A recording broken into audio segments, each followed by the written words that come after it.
The age of steam shaped how we live today.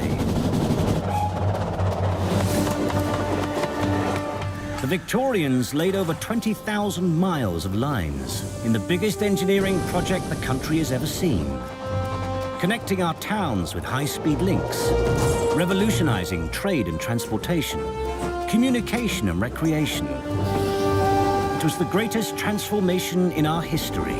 But how did it happen? To find out, historians Ruth Goodman, Alex Langlands, shoveling coal is something I'm going to get very, very familiar with. and Peter Ginn are bringing the railways back to life as they would have been during the golden age of steam. I feel like I'm in a western. This is very definitely the best steam engine I've ever been on. Oh no! He's gaining on us! Crazy world. They will be helped by armies of enthusiasts who keep the age of steam alive. Oh. On Britain's 500 miles of preserved railway. This is the way to experience train travel, isn't it? It is. They'll follow in the footsteps of the world's finest engineers. These are the men that built Britain's railways. Those who ran it. This is brutal. This is savage industrialism. And those for who life would never be the same again. Internet, ha! It had nothing like the impact of the railways.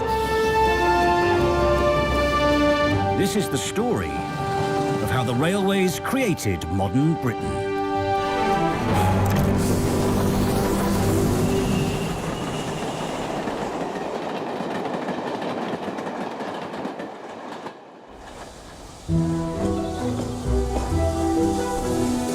For all the changes that the railways made to our working lives, just as revolutionary were the changes they made to our lives outside of work. This is a period when mass tourism really took off, and I'm interested in seeing just how the railways catered for this exciting new industry. The steam engine transformed how we spent our spare time and where we spent it. Good day. I'm really interested in how exactly the railways created in the nation's mind's eye a sense of what Britain was and what the different parts of Britain looked like and what character they had.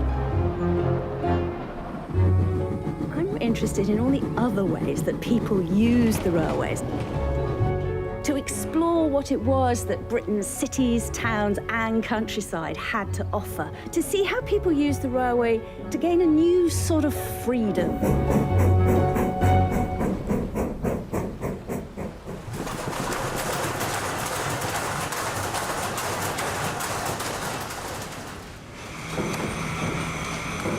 By the middle of the 19th century, the rhythms of machines dictated the rhythms of working life.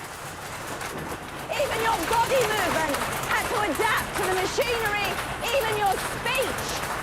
Is it any wonder then that people were looking for a new form of break from all this?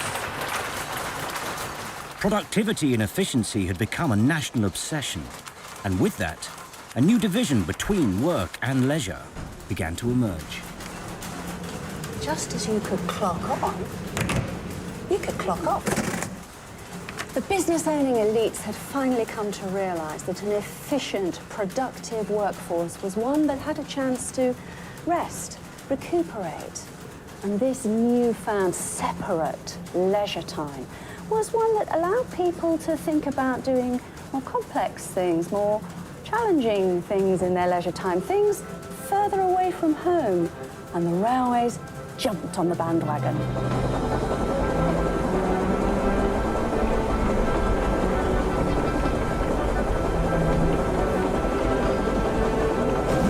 And nowhere was this more true than with the lines rail companies built to carry millions of holidaymakers to seaside resorts around the British coast.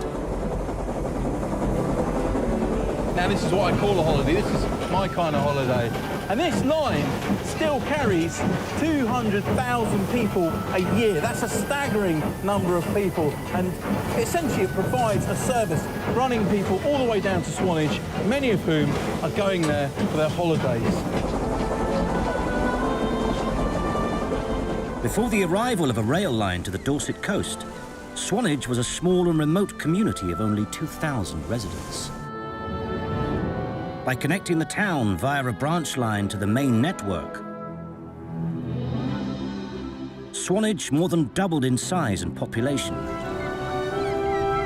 as fishing and light industry made way for the tourist trade.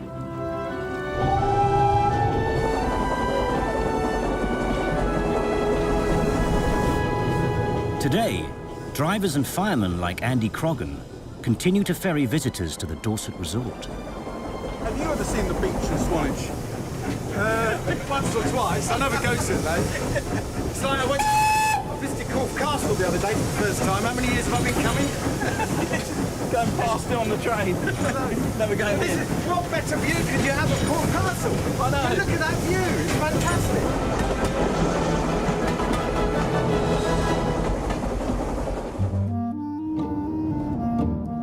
Like the Swanage line, as the railways connected once isolated regions of the country, coastal villages and towns around Britain became thriving holiday destinations.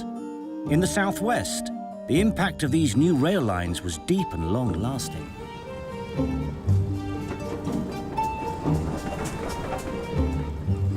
The Paignton and Dartmouth Steam Railway opened up the South Devon coast to travellers from all over the British Isles. Where tourism had previously been the preserve of the upper classes, now with more leisure time and an affordable means of transport, Victorians from all walks of life could escape polluted and overcrowded cities for fresh air in the countryside.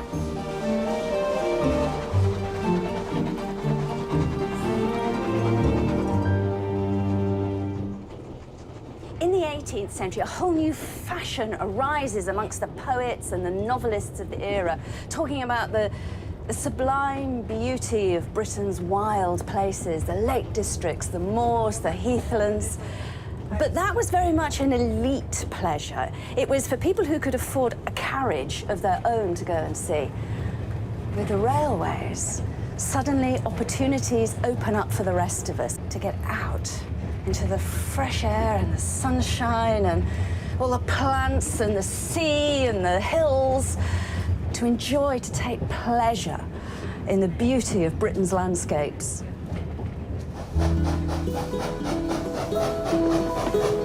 Not all Victorians welcomed the arrival of the masses to the countryside.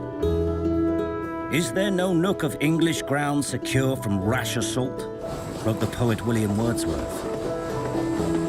Such objections lost out the economic benefits of the railways, as tourism regenerated impoverished rural communities, providing much-needed employment. There's an expression, millionaire for a week. When you go on holiday, you spend a lot of money, but there's a lot of people running around after you, looking after you.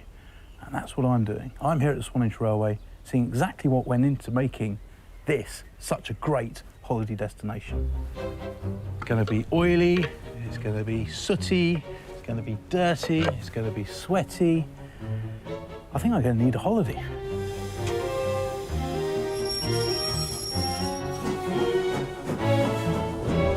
As the railways paved the way for the summer holiday season, extra services were laid on between London and Swanage, creating additional pressures for the workforce of the small coastal branch line. So you're just trying to get the loco over that centre point. That's right, yeah, get them perfectly balanced, makes it easier to push around then. On a single track line, for General Manager Matt Green, fast and efficient turnarounds are vital. We then get our bars out this end and then try and find as many people as we can and push her around. We bring that out, do we? That's the one. Ready? Ready. Big push to get her going. Yeah. There we go. Tremendous amount of effort to get her going, but once she's off, she's off. Although some locos work just as well tender first, for many, top speed was slower in reverse, so a turntable was used at Swanage to point the engine in the right direction. A little bit more, a little bit more. A little bit more. That's it. Lock Right. on? That's it. Put the lock in now. So that's just this lever? Put him over and that just stops the table moving. Right. She's ready now to go down onto a coach and stop, tie onto the train and ready to take the next lot of visitors out. By day on the Swanage line, trains ran non-stop. Workers had to tend to the engines around the clock, keeping the locomotives in steam for the early morning services. These engines would have worked very hard during the day. And at the end of the day, the fire needs to come out because obviously the fire is dirty. There's a clinker shovel. Gets right to the back of the firebox. Means that fire that's in there can be dragged out, that old fire, that dirty fire, the fire with the impurities, and thrown out.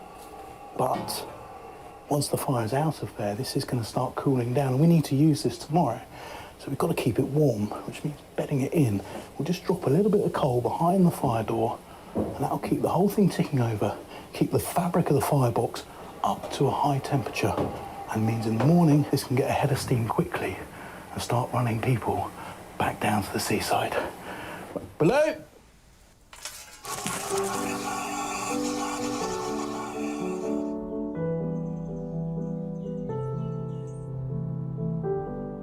Rail travel for many Victorians was still an adventure into the unknown. Journeys had to be planned in meticulous detail. Even the idea of a timetable was an unfamiliar concept for the novice traveller. A trip to the seaside might have begun with a wake-up call from a knocker-upper. I'm up, Mr. Willoughby.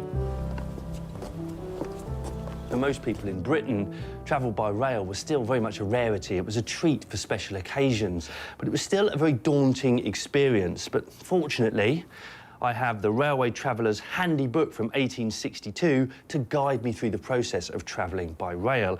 It's full of hints, suggestions and advice for the anxious Victorian traveller. And of course, the first thing I need to get right is I need to make sure that I'm on time. And I've already arranged for my knocker-upper to give me my morning call. So I've made a good start. But most importantly, to get me started, it's got advice on travelling costume. The dress which a person wears when travelling by railway need not be an object of solicitude so far as fashion is concerned. The end to be achieved is comfort and ease. One of the most sensible articles of travelling attire is a shirt of flannel, which is much warmer than the linen or cotton shirt ordinarily worn. The best costume is one of those suits fashioned in such a manner as to leave the body and limbs free and unconstrained. Patent leather boots. They can be cleaned by the wearer himself with a little oil or milk. It would be as well for the traveller to provide himself with pockets for books, newspapers, sandwiches, pocket flask, etc. It is of the utmost importance to keep the feet warm, no matter what the season. In our variable climate, sunshine may at any moment be interrupted by rain.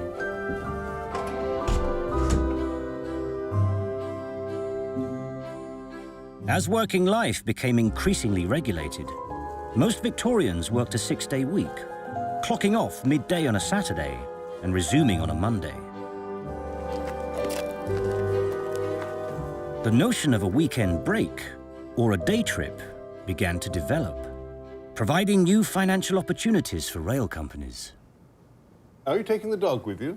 Yeah, I'm taking the dog. With more spare time and more money in their pockets, dog owning took off in late Victorian Britain. This was the era within which the Kennel Club was founded, and railway companies were quick to exploit this newfound obsession amongst the British public. So it wasn't just humans that were charged for their fare, it was also dogs. Return to Swanage, please. And the rail companies didn't stop there. Not content to make money only from tourists and their pets, some ploughed their considerable funds into supplying the main attractions of the destinations they served.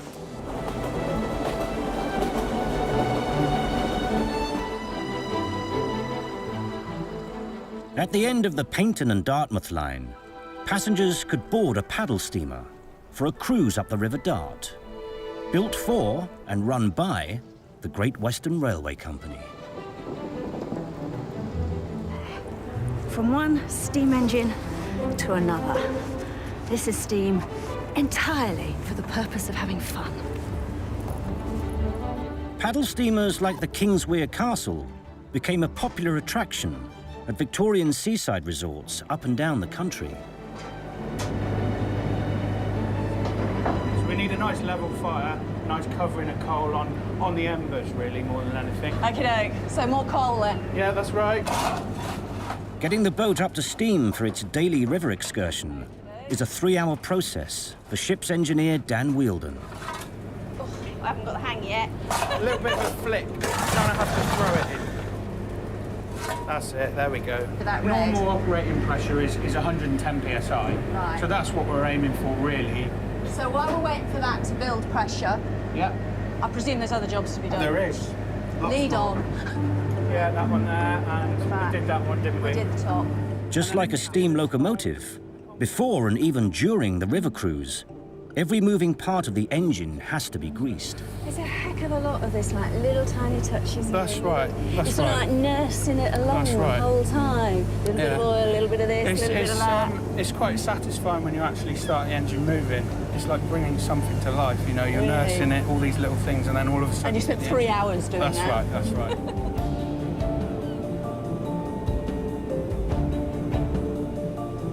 There we go. And then that one's done. Right. Next. Yeah. Oh, we're already over the 100.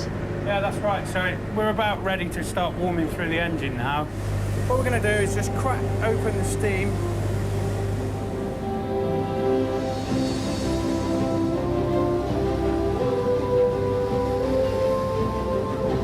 The sleeper awaits. It's alive! That is quite special, the way it just sort of quietly, when it's ready, just starts That's to move right, of its that's own. right, It is. It's extremely like an animal. It's a little bit touchy in the mornings. I think I would be at 112 years old as well.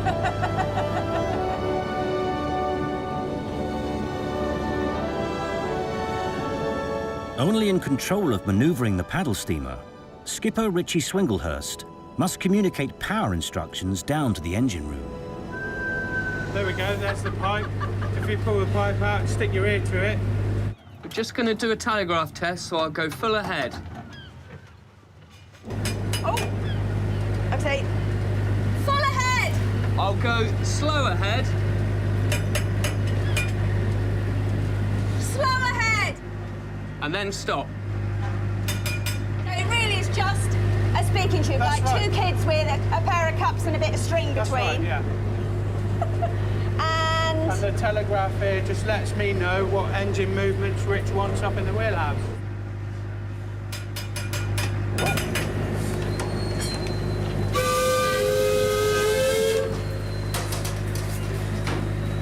we're off.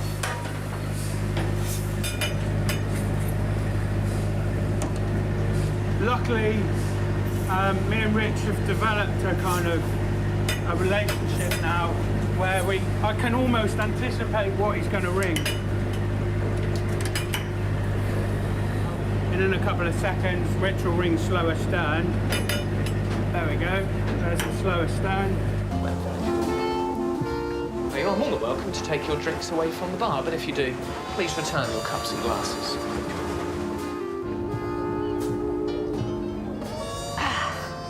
Time, I think, for a little bit of the passenger experience. Paddle steamers were all part of the many changes that tourism brought to the countryside, as the landscapes of fishermen and farmers became playgrounds for Victorian pleasure seekers. The whole concept, the whole idea of messing about on boats for fun only really starts after the railways. That as steam-powered boats and steam-powered railways begin to make older sailing somewhat obsolete, that's the moment when people begin to see it as a leisure activity. And the whole idea of a pleasure trip really takes hold. Providing both the transport and sometimes the entertainment, the railways planted the seeds of what became the British seaside holiday. But that wasn't its only legacy. Racing along at this speed, the train traveller was able to see the English landscape in a way they'd never seen it before. But they were also able to take in Great Britain's great antiquities, these ancient sites, ruined castles, ruined monasteries and medieval bridges. And these places had been the stuff of myth and legend for years, and now people were able to come and visit them. They became tangible visitor attractions. As Britain became a nation of sightseers and day trippers, the National Trust was founded in 1885 to protect the country's rich heritage from the effects of all this mass tourism. But for me, it's time to swat up on what I need to do when I get to the other end. As a matter of course, a railway traveller should, on reaching his destination, look after his luggage as speedily as possible. As the luggage is delivered from the vans, porters are standing near to convey it to such place as the owner may direct. It is an extremely awkward affair to be detected in the act of walking off with some other person's property. And although the mistake may be explained subsequently, it yet entails a considerable amount of mortification, humiliation, and delay. Paul MacDonald worked on the Swanage line when it was still part of the national network. You would have had thousands and thousands of people in the summer, and each of them may have had, they've all probably had at least one case. They would have done, yeah, two at least, yeah. The wealthy would have had a lot of luggage, and the average worker would have had just a couple of suitcases with the children in one hand and the suitcases in the other, eager to get to their hotel and get onto the beach. The luggage must be a nightmare, just trying to sort all that. Yeah, they would have all had paper labels stuck on it where its destination was to go, and all managed by the guard and the porters on the station, or it would have gone into the goods shed maybe to be delivered out to the hotels. Yeah. I suppose I should get this luggage to its rightful owners. Yeah, let's get going.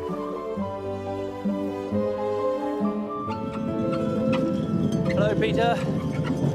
How are you, all right? Yeah, very good. Good stuff. Right. Moving the luggage around. Where are you off to? I'm off for some hard-earned leisure pursuits, I think. You picked a nice day for it. I have indeed, but I'm going to need my walking boots, so... You see your case? Yeah, they're very similar, but that is very definitely my case. OK. So, yeah, well, you have a good time with the loco. I will do.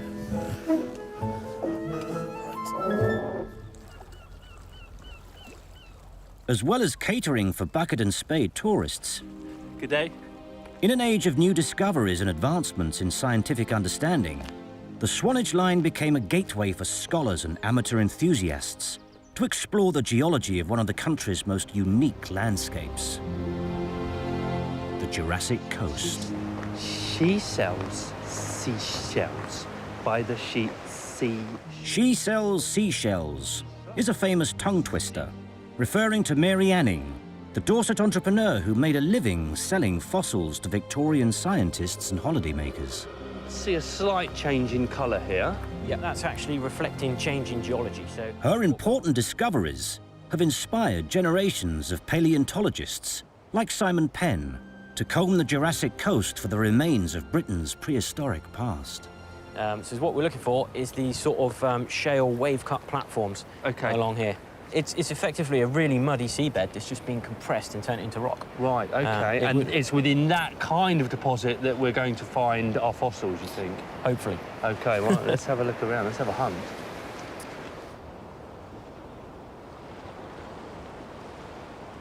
Right, now here we go. What have we got there? Ah, there you go. Yeah, so that's an ammonite.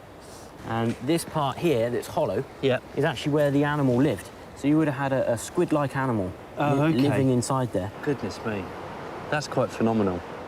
And with the railways allowing so many more people to travel, you would have had very many more amateurs on the case. Yes, it must have meant that the whole science just increased massively. That's the whole understanding of the science. Yeah, it was a complete renaissance, really, in that sort of paleontological thinking. This was the age of Darwin, whose theories on evolution helped make fossil hunting a popular Victorian pastime.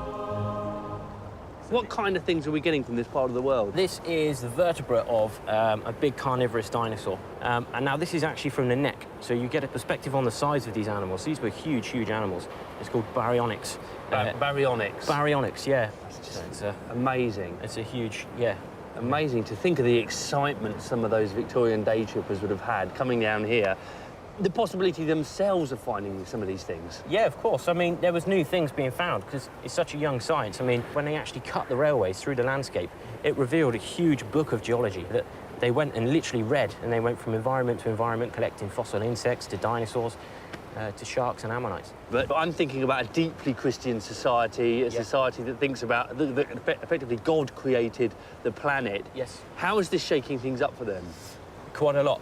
Darwin was obviously key. The idea of evolution sort of starts in those mid sort of Victorian times. People start to lock onto it and go, yeah, you know, we've actually got something here. This is a breakthrough. From my perspective, you've got, you know, day trippers can come down here and actually see it for themselves. They can see evolution in action, yeah. The railway was expanding people's horizons in ways that the early pioneers of steam could never have imagined. Hello, can I return to London, please? Return to London, certainly. For the first time, the nation at large was able to fully appreciate and understand what Britain was and what it looked like.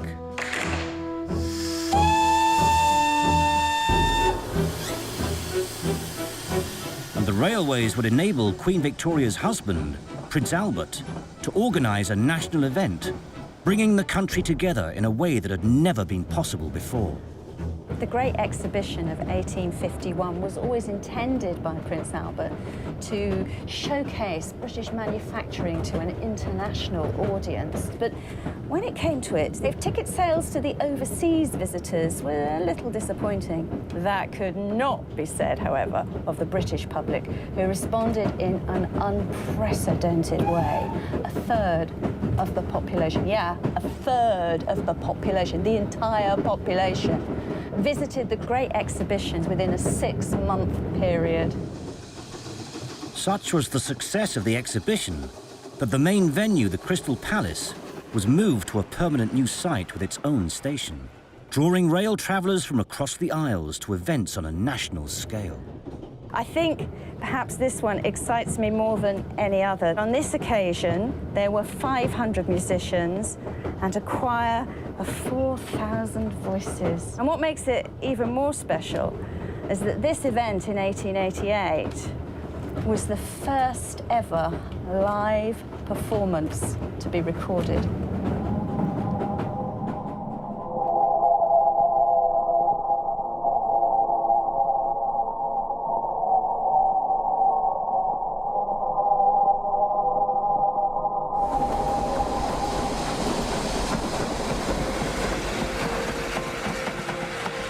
Between 1854 and 1884, an average 2 million visitors travelled to the Crystal Palace each year. Celebrating British culture and identity, this was the time when the very term Victorian began to be commonly used. And when London itself became the nation's #1 tourist destination.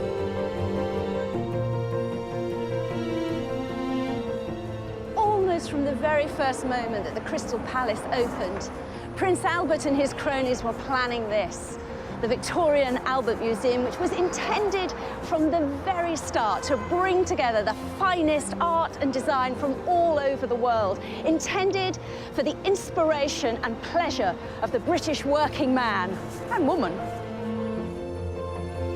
When the Natural History Museum opened next door, even the world of paleontology was granted a brand new space to showcase its collections and latest discoveries. As the skyline of London was transformed, more and more rail travellers flocked to the capital. This was when a weekend shopping trip to town became a leisure activity for increasing numbers of Victorians with more spare time and cash in their pockets. it is still possible to just get that little flavour of Victorian London shopping experience. And the railways made a big difference to these sorts of businesses. I mean, look at all these sticks here. The new freedom that the railways gave people allowed them to get out and enjoy a whole new world of walking holidays out in the fresh air, and that obviously provided a new market for small businesses. I think it's really telling that this particular little business, before the railways, one tiny little shop, but within 20 years of the railways arriving, 6 emporiums. And they're still surviving, more than surviving, doing all right.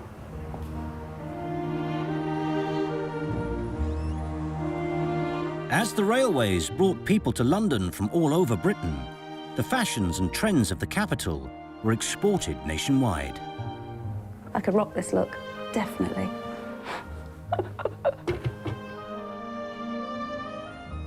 Established in 1840, bespoke shoemakers Foster & Sons also thrived off the back of London's railway boom.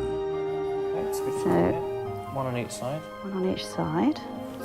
Okay.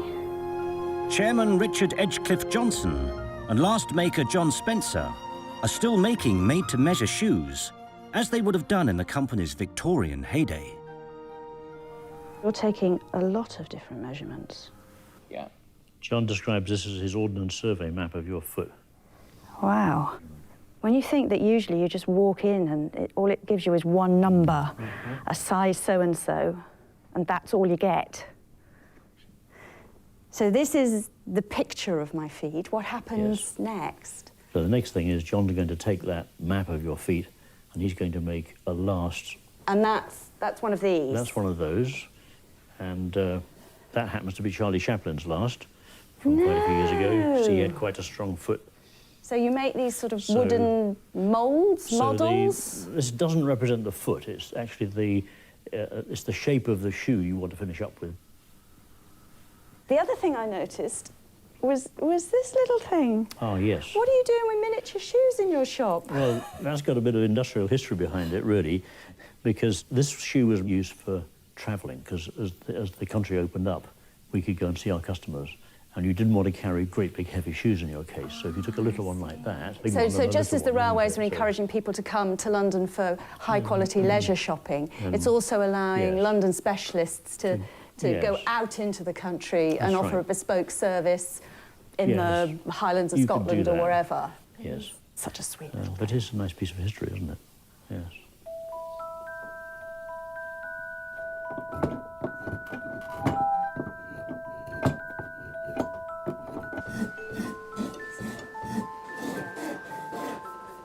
As shoemaking became increasingly mechanized in the 19th century, smaller, high-end businesses were able to specialize, using the railways to sell bespoke products to individual customers all over Britain.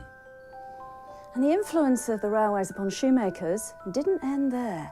As people had more ability to travel, sporting events came right to the fore. From the 1890s onwards, you begin to see the rise of the football leagues. Football boots. Grand, aren't they? A whole new market for shoemakers. More and more people travelling to more and more events in more and more sports. These, golf or tennis shoes. Ice skates? Anyone? With a new thirst for leisure pursuits, the railways enabled people to travel far and wide to public events and sporting fixtures. But the railways were also used to transport entertainments to the masses on high days and holidays, whether in the form of travelling theatre groups, freak shows, or steam fairs.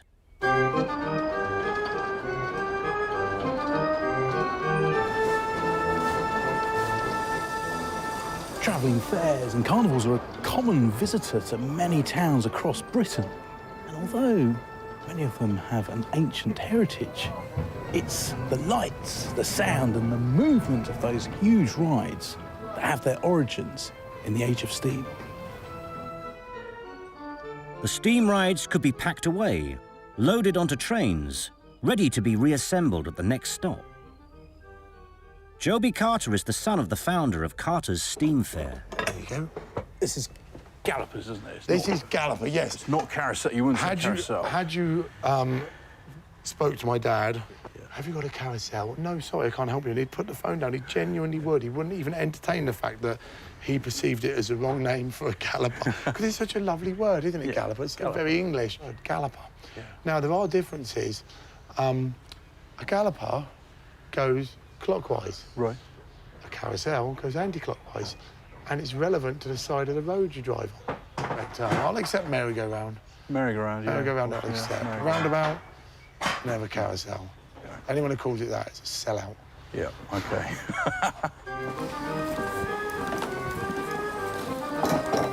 The galloper is connected to a portable steam engine. How's it looking? Adapted from those used in factories and on farms to power the ride. When we purchased the ride, it was working, but it didn't have an engine. But my dad saw its potential. He fell in love with it and went about trying to find an engine. And a friend of his had an engine, which my dad purchased off him. The day he put it on, it went straight on, the bolts fitted and the cogs lined up.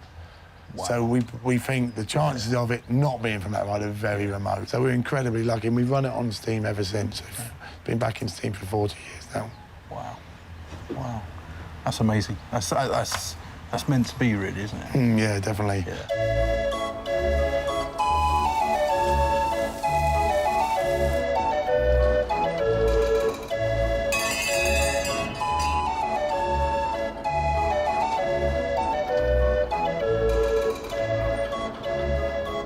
Well, it's like being a child again. And steam power was a fantastic invention. It was designed for work, it was designed for the factories, it was designed for moving people. But the Victorians, they became steam junkies. And if it could be harnessed to a steam engine, it was. In the wake of the railways, Victorians had become used to a faster, more exciting world. And some of the wealthiest in society began looking for new ways to take the steam engine to the next level. And if you can afford it, you may very well stretch to one of these, a steam-powered car. First thing I need to do is to open up my throttle. The problem is, just like a steam locomotive, it takes time to warm one of these things up. I also need to check the pilot. Is she a light? Yes, she's a light, so I'm happy with that. Day tripping was very definitely not a spontaneous affair. Steam cars predated the steam railways, but it wasn't until the second half of the 19th century that the technology gained momentum. So I'm happy with that. I now need to check my fuel pressure. Basil Krask is the owner of this later 1910 model, which used kerosene rather than coal, the fuel of the jet engine.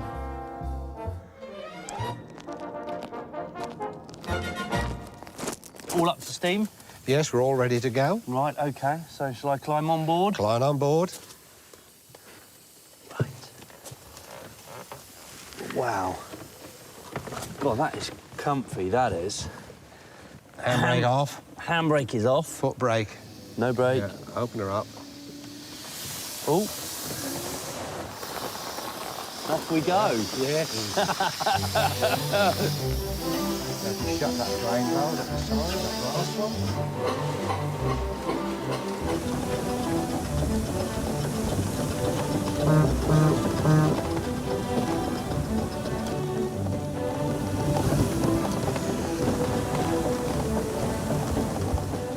I mean, this really was a sort of gentleman of leisure car, wasn't it? Very much so. And you had to have a few bob, really, to lay your hands on one of Well, these. in 1910, these were going to be over £1,000. Right. Which, 1910, £1,000, I dread to think what it relates to today, but Well, it's not Mr. Average. No, that is an extortionate amount of money, Yes. isn't it? And it was all about pleasure-seeking, really. I mean, these weren't being purchased as vehicles for functional use in society. This was all about leisure, wasn't it? Yes. This was going out, going for a drive, maybe going out for picnics. Yeah. Seeing a bit of the world that you'd never seen before. Yeah, it was purely a leisure thing. Purely a leisure pursuit. The steam car was remarkably quiet and surprisingly fast. Achieving a new land speed record in 1906, one steam car was clocked at 127 miles per hour. But there was one major drawback. There we go. Right.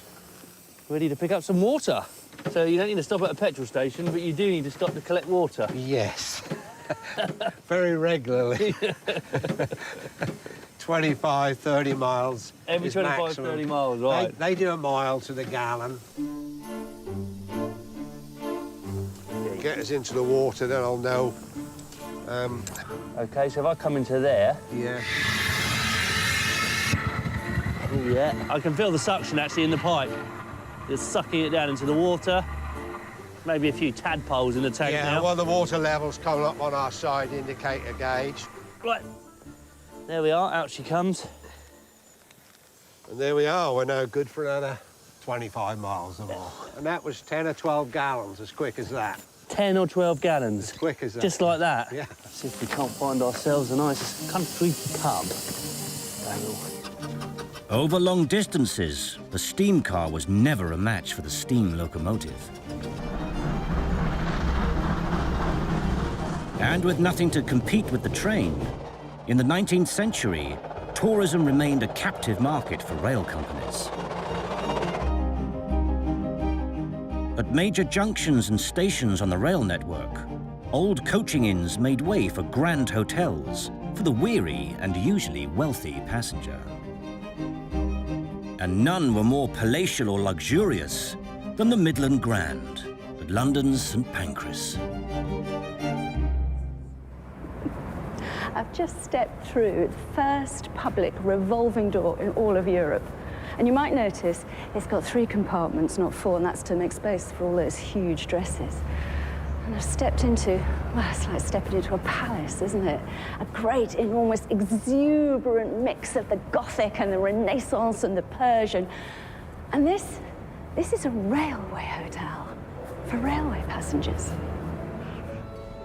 Opened in 1873, no expense was spared to create a landmark building in the heart of the nation's capital city, a monument to the success of its owner, the Midland Railway Company. And this was the gentleman's coffee room, redecorated for 1901. Just for coffee. The vision of architect George Gilbert Scott, the Midland Grand epitomized 19th century elegance and sophistication. Now this is swanky, isn't it? There's even a grand piano over there. Imagine it playing as you ascend.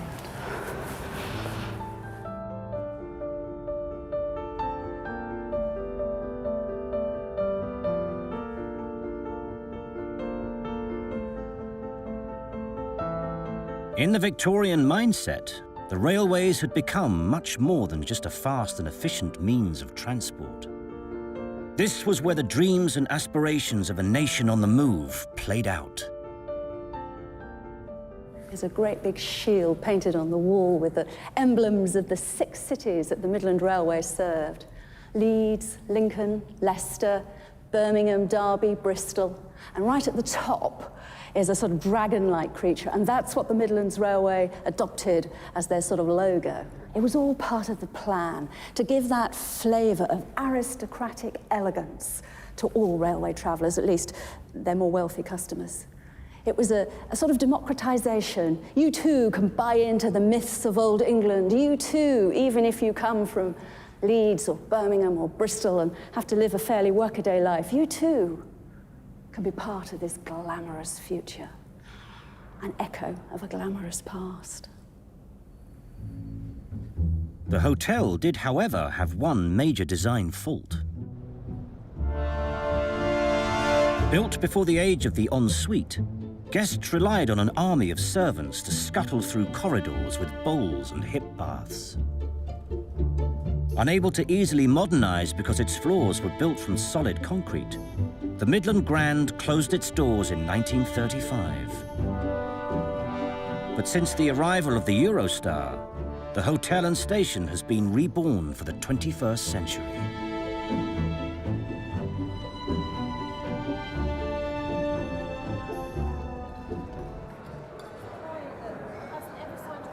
I love the detail here. This used to be the booking office where you came to buy your ticket. And obviously, it's a posh restaurant now.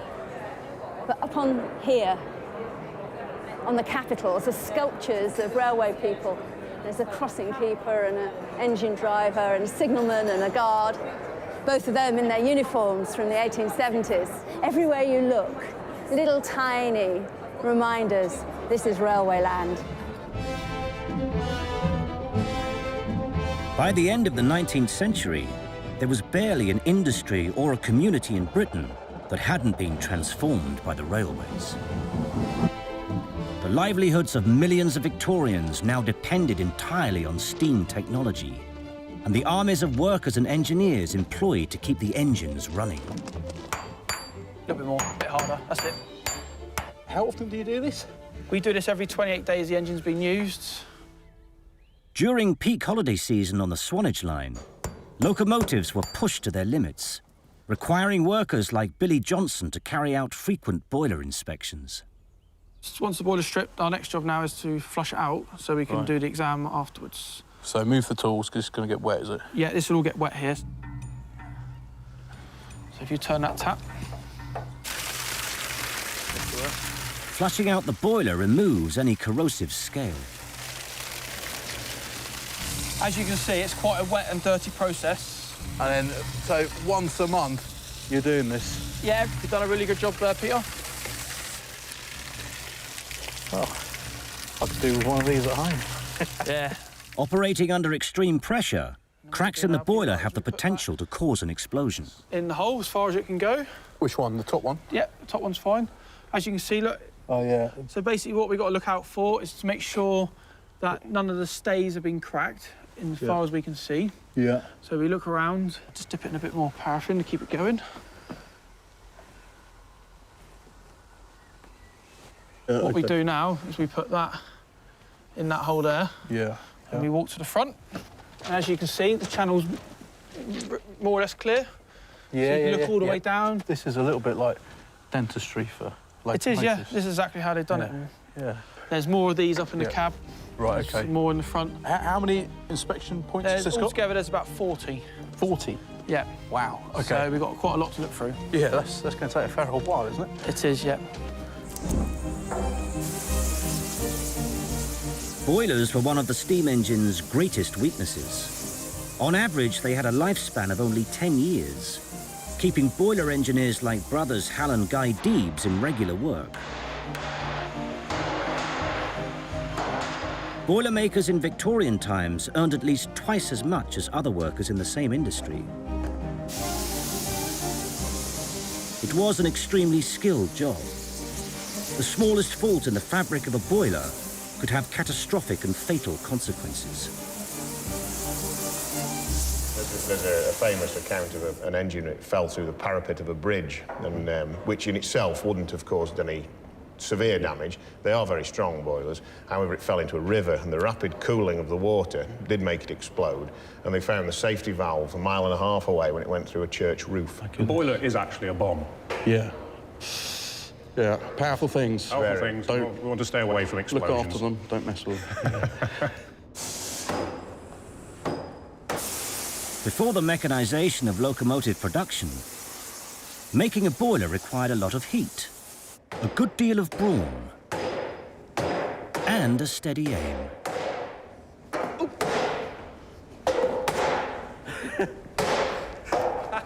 Jesus, wet. So we've done the easy bits now. Right. The hard bits are the corners. I have to say the easy bit was quite hard. I'm not looking forward to the hard bit. It's amazing just thinking how many vehicles were in operation during that age of steam.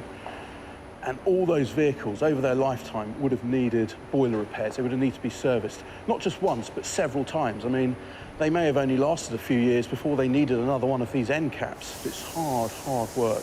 You can just see how much pressure and stresses they're under and how much wear they get over their lives.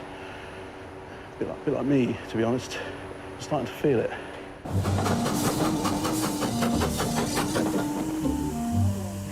The The steam engine was hugely labour-intensive, requiring a large and highly skilled workforce. And although by Queen Victoria's death in 1901, the steam railway had a firm grip on almost every aspect of daily life in Britain, a new, more efficient technology was coming along to threaten that dominance. I've always wanted to be in my own episode of Wind in the Willows. It feels so fast when you've got no roof on, doesn't it? Wealthier members of society who could afford the latest petrol-powered motor cars were the first to seize the opportunity to swap the constraints of rail travel for the open road. I feel slightly two ways about it, to be honest, because, you know, at that very moment in which the railways offer everybody freedom, yeah, the elite start looking around for something different. So as soon as there's an alternative, they leap at it, leave everybody else behind on the train. We go off on our own in this very new, expensive form of transport. But it also, I guess, enabled all of the very many nooks and crannies of the English countryside to be explored. That's true. It does give a new sort of freedom, but initially, and for quite a long time, just to the elite. Yeah. Well, that's us today, Ruth. That's us today. Let's not knock it. It's quite nice occasionally, I have to be honest. It is.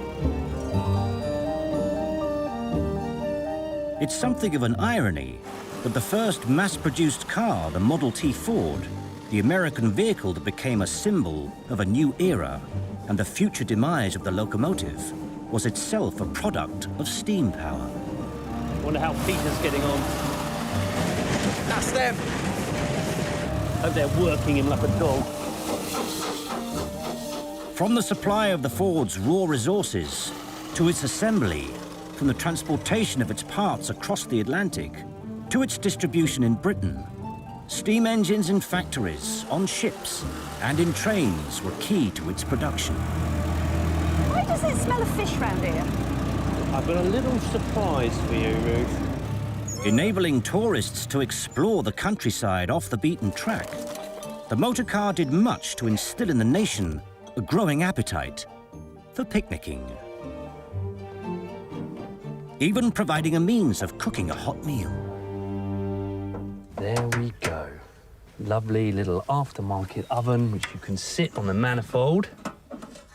Some fish and potatoes. Ruth will be happy. Here we go, Ruth.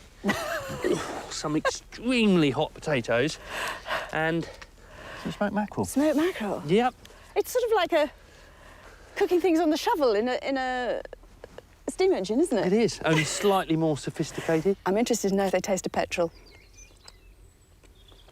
There's not even a whiff of kerosene about it. There isn't, is there? Lovely Jersey potatoes here. Brought here courtesy of the railways. Smoked fish as well. Smoked fish, true. Brought all the way down from the north of England. Yes. Actually, when you think about it, the jam will have been railway transported. Yep. Flour, probably most of these ingredients. Yep. There's a real intermeshing of transport technologies, isn't there? I mean, it's, you know, the two systems have found a level. And especially when it comes to leisure, I mean, you know, the leisure industry that the car inherited was basically born out of the railways, wasn't it? I mean, if it hadn't been for the railways, you wouldn't have had the seaside towns, you wouldn't have had sort of access to the countryside. Here's to integrated transport. An integrated transport network. I can imagine Peter now, though, sweat pouring from his brow. Let's be honest, though, that is his natural habitat. The man is never happier than when he's covered in filth. Whoops! Oh, sorry. Yeah. And I'll give you a shout when it's near the top. Getting close to the top. Where the steam locomotive required frequent refills with gallons of water. Needed a wash. And when getting an engine up to steam took hours, the internal combustion engine could be started with a turn of a key. There we are.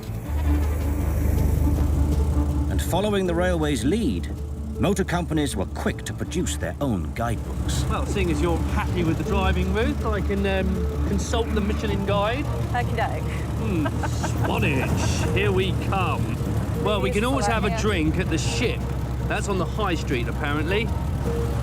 And if we have any problems with the car, there's the central garage. It's on Station Road.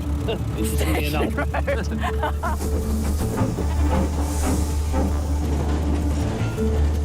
Always amazes me just how much effort goes into not just bringing a steam engine up to steam, but in actually driving and firing the thing. And it is fantastic, but it's hard. The motor car would have its day, but by then, people had already become accustomed to travelling far and wide. It was the steam railways that had got Britain on the move, changing how we thought about and used our countryside and cities, transforming our shopping habits, what we did in our spare time, and where we spent our holidays. Well, no sign of them. Is that Peter's face I can see there? There they are. I can see Alex in his little cap, looking smug. The car was wonderful and clean, Peter. Unlike you. Not for much longer. You've had a good day. Give us a hug. Do you fancy finishing your day on the beach with an ice cream? Are we next to the sea? I had no idea. No, you never see it. Oh, this is nice. It is, isn't it? It's lovely, isn't it? It is. I have really, really enjoyed this exploration of railways. Not just the doing, which obviously I enjoyed, but also the history of it, you know, just... Well, you come away knowing that there is almost no aspect of modern life that doesn't owe this huge debt to the railways. And many of those things as well were really sort of unintended consequences of a design and a plan that, you know, was forged at the beginning of the 19th century. By the time we get to the end of the 19th century, you know, that railway is doing so many things that people had never envisaged it would do. No. But I suppose that's the... almost the enigma of the railways is the fact that there was no plan. This was pioneers. There was no thought of how this was going to turn out. Nobody knew. They went for it, and they went for it in such a way that they created something amazing. And of course, you know, it created the infrastructure of modern Britain, didn't it? Most definitely. You know, would this seaside town have been here without the railways? Probably not. It would probably still be a fishing village. But look at it now. I mean, it owes its fortunes all to the railways. And when that steam finally sort of fades away or puffs into the distance, you know, the railways have to develop and change and find a new role in life. I find it very heartening that here in the modern age, there are more trains carrying more people than there have ever been. There is one thing to be said for you being covered in coal dust. Yeah, it makes the ice cream show up more. Oh, we can't. Not already. Oh, goodness, you can't take them anywhere.